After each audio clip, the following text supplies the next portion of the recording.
Welcome. In this video I'm going to be taking a look at the SANSCO Wi-Fi security camera system. So this is provided to me by the distributor, but they're not compensating me for this video and they're not reviewing it before I post it. If you find this video helpful and you want to purchase one of these, I'll put a link to it in the description on Amazon, and if you use that link, it helps me out a little bit and doesn't cost you anything extra. So this is a security system. It comes with 4 cameras. They're 3 megapixel cameras. They use Wi-Fi, but they do need power. And then it comes with a 1 terabyte network video recorder. So that's where you can store the video from the 4 cameras. So let's get this open. Looks like we have a couple of boxes here. I would guess those are the cameras. Let's start with this box. Here's a mouse. There's a power supply that's 12 volts at 2 amps.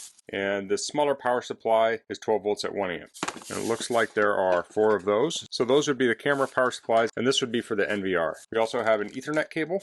Push those aside. In this box, we have a camera. Comes with an antenna that can thread on here. We'll loosen this up. So this can bend.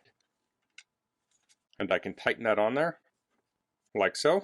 Has a wire coming out of the back, has a foam gasket. On the other end we have Ethernet and power in. So that would just be for standard network. As far as I know, this does not support power over Ethernet. Oh, and there was a little plug here for Ethernet too. So if you're not using it, you can keep that plug in. It also comes with some mounting screws. So you have 4 of those. Then in this box would be the network video recorder. So here's the front. We have hard drive, power, and IR. There's plastic over that. Let's pull it off.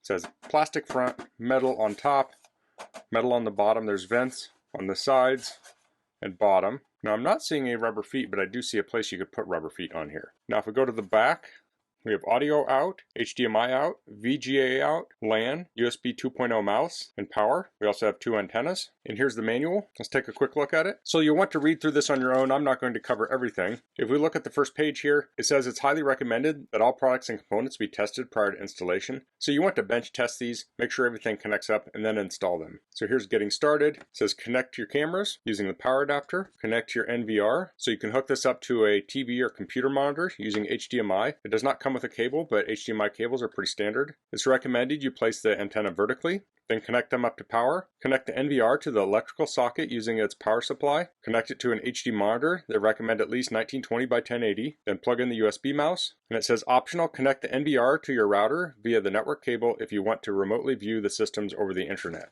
When it boots up, you'll have a setup wizard. So we'll go through that. This talks about adding cameras. This talks about pairing cameras down here. On the back, it talks about setting up email notifications with Gmail. Here it talks about setting it up on iOS or Android using the app. The app is called TSEye. Alternate app is XVR View. This talks about how to set up motion alerts, how to view it on a web browser. This talks about setting up the hard drive if it's not already installed. This has a 1 terabyte drive in it. It talks about video playback. I think that's most of it. So I'm going to demonstrate quite a bit of this, so I'll just show it. So I'm going to clean this up a little bit, and then I'll get everything connected up, and we'll go through the setup.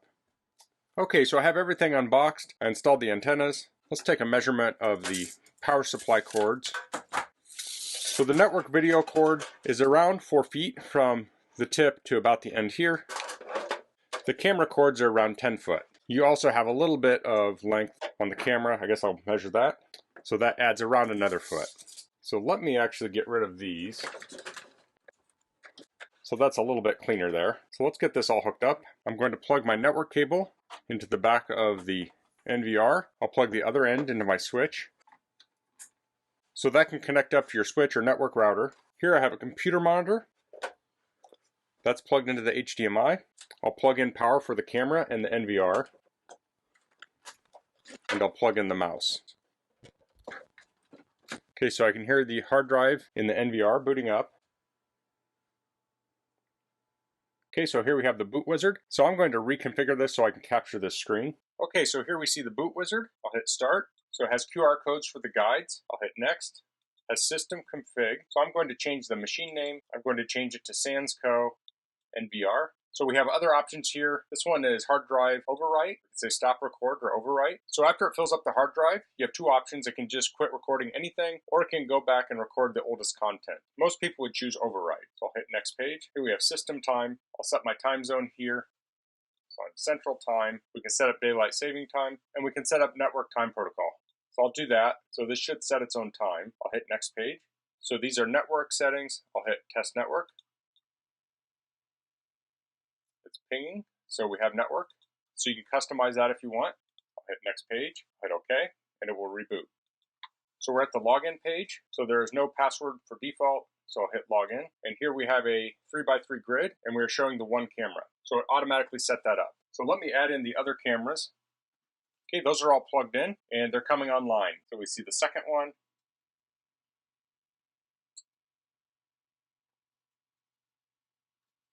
the first one,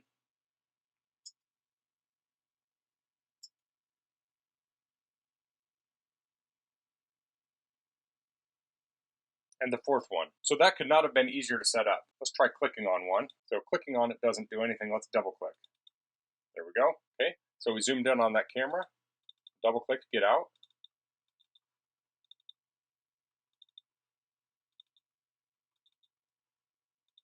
There's a tiny bit of delay sometimes, but overall it's pretty quick going between cameras. Let's click on a camera we don't have. So it just gives us that SANSCO page. Let's try right clicking.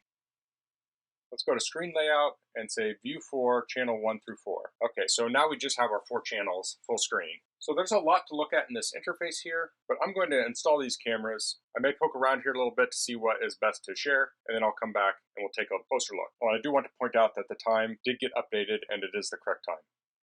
Okay, so I have the cameras installed. I have one on the front door, backyard, the garage, and the stairwell. So the first thing I want to do is name these. So I'm going to go down to the home button in the bottom left. I'll click on control panel. Then I'll click on video overlay. So we're on camera 1. We can change the time display format. I'll leave that as is. I'm going to change the channel title to front door.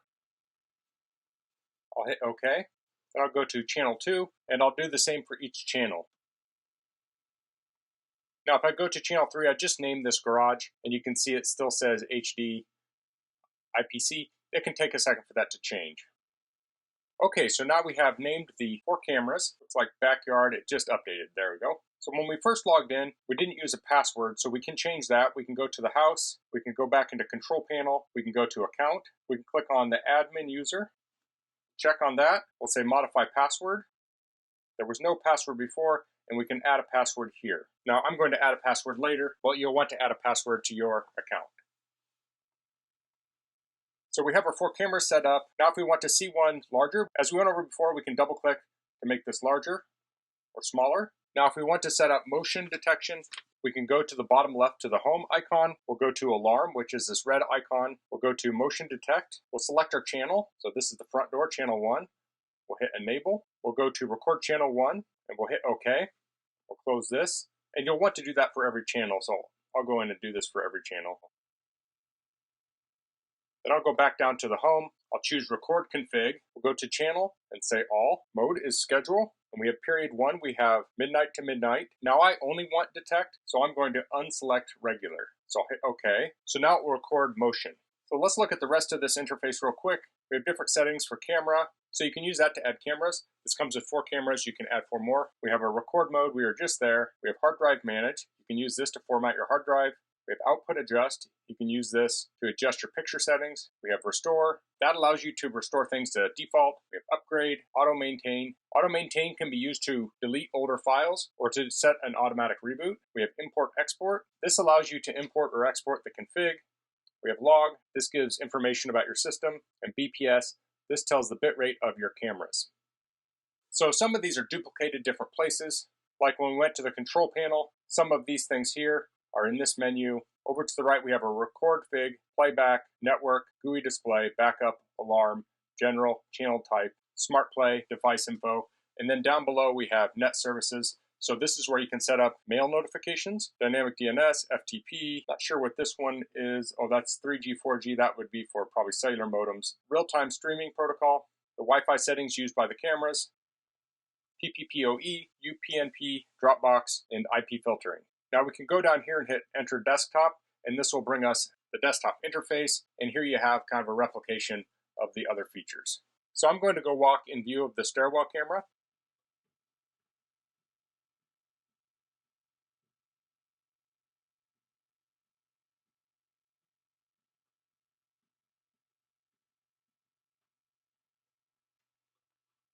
So we had an alarm status pop up as it was triggered when I walked in front of it. Let's go to the little house here. Let's go to playback.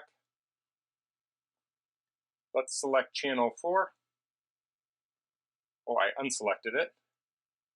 Let's keep it selected. Let's only do channel 4. And then down below here, we can change our settings for what we're looking at. Let's turn on just alarms. And let's turn on the list here.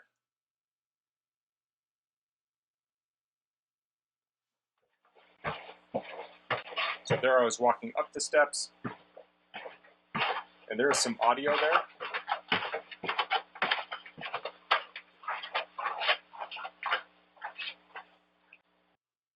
So now I'm going to turn the lights off and do the same thing, so we can see this with the night vision mode. Okay, so I've turned the light off. It's using those infrared emitters now, so let's do this again.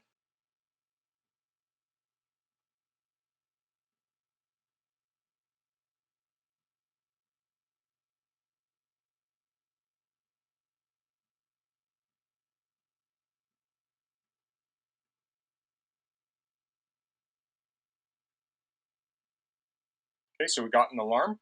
I'll go into playback.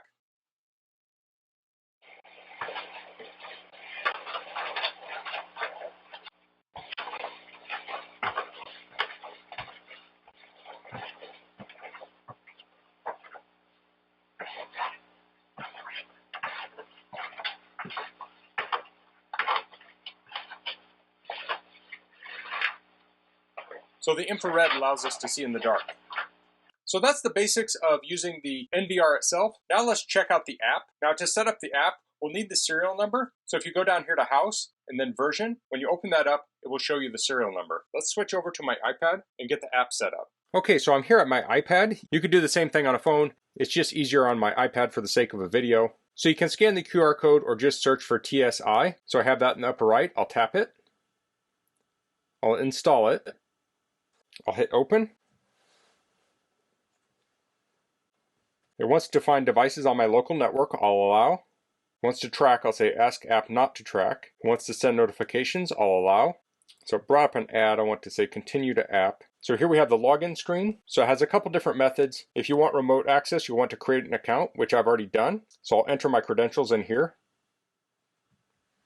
Okay, so I'm logged in. Now I've already added the device, but I want to show how to do that. So I'll hit add device. I'll say NVR. So you'll want to add a device name. You'll enter your cloud ID. So this is the serial number from your NVR. You'll enter your username, which is admin. So if you have not added a password yet, you just have it blank. If you've changed the password, which you should do, you'll enter that password in there. So once you do that, you'll add it and it will show up like this.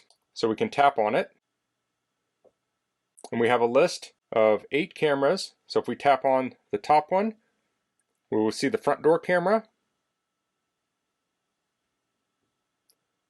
2, we'll see the backyard. 3, we'll see the garage. 4, we'll see the stairwell. So let's go to the front door. So here we can pinch and zoom in. This will be a digital zoom, obviously. We can turn sound on or off. To set up motion alerts in the app, I'll select the camera and I'll go to setting. I'll go to ordinary event and then I want to turn on alarm push and motion alarm. So I'll move out of here. So now I'll go walk in front of the camera. So here I received an alert that motion was detected. Let's go outside of the app. And here you can see a notification popped up at the top of the screen. So I can tap it. It will take us into the app. So you can set up motion alerts on a per camera basis. Now, as I was demonstrating this, I'm actually on the same network as the cameras, but I have tested this on my phone on my cellular connection, and it works just the same so long as you have a good internet connection on your phone. So I'm going to download some video from this and put the native video in this video. I'm also going to wait till nighttime and capture some nighttime video so you can see what that looks like. I did have some night vision video here, but I'll take a video outside, maybe with my front door camera or something. Now there are a couple different ways to get the video off of this, but I'm going to download it to a flash drive. So there's only one USB port on here, so I'm going to unplug the mouse and I'll plug in a USB hub. So this will plug into the NVR, and then we have some other ports here. And there are many different types or kinds of these. Any of them should work. So now I can plug the mouse back in and I'll plug in the flash drive. So this is a 128 gigabyte Samsung bar drive, and I have it formatted as FAT32. So now let's head into the interface and download the video. Okay, so I have the interface up here. I'll go down to the home, I'll go to playback, and I'll go down here to list. So I walked in front of the camera. It's the second to the bottom here. The M is for motion. So we have 123817, there's motion. I'll double click it. And here you can see I'm walking in front of the camera. Now if I want to download this, I'll go ahead and check that. And then in the bottom here, you'll see a little disk icon. It says backup. I will click on that and it will bring up this interface. And it says device name. So this will be the flash drive if you have it plugged in. Now this is formatted as FAT32. I tried exFAT, that didn't work, so you'll want to use FAT32. And we have the file we just selected, and we can choose backup format here, and you'll probably want to use AVI. When you use H.264, at least when I did it, it didn't seem to bring the audio over, just the video. So AVI should do both. And it says the size is 728 kilobytes. So I want to hit backup down here. It says backup finished. So that's how to download something from the player mode. Close this. Now if I go to the home, I can also go here to backup in the interface, and we'll have this similar interface, and you can actually just search here. So there are two ways to get here. You can go through the playback interface, or you can go through the home menu. And then from here, if I want to get yesterday's video, I can click on here, and I'll say the 22nd, go to the next one. Let's just say 22nd through the 23rd, and I'll say search, and you can see we have a number of files that came up here. So you can select all of these, and hit start and download all of these. Now if you have a lot of files, it can take a while. I think this is a USB 2.0 interface. It also has burning here, so this might be able to burn CDs or DVDs. I haven't tried that. So now let's head over to the computer and check out the files. Okay, so here I am on my Mac. I'll plug in the flash drive. You could do the same thing on Windows. Showed up on the desktop, I'll open it. And here you can see that AVI file. So on my Mac, I'll right click on it and I'll say open with VLC. VLC is software you'll have to download. These are not compatible with QuickTime Player, but VLC is a very common video player. I'll open that up, and here we can see the video. So I'll insert this video and the other video so you can see it natively.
So that's the SANSCO Wi-Fi security system. I really like the ease of setting this up. It comes with 4 cameras, it comes with a network video recorder with 1 terabyte of storage, so you have everything you need. Once you plug it in, it just automatically works. Now you can kind of use it like that, but you're going to get the most out of it if you go in and configure it and hook it up to the internet. So we plugged it into our network, we want to change that password, and you can set it up with the app. Now it does come with this mouse here, but it is compatible with other mice. So if you have a wireless mouse with a USB dongle, you can plug that in the back there, and you could set this up on a shelf away from things and still use it. You don't absolutely have to dedicate a monitor to this. A lot of monitors and TVs will have multiple inputs, so you could set this on a second input and then hit the source button on your monitor. So maybe you have a business and you have a computer in a back room. You could have it on the security camera most of the time, and then if you need, you could hit the source and use the computer and then switch it back to the security camera.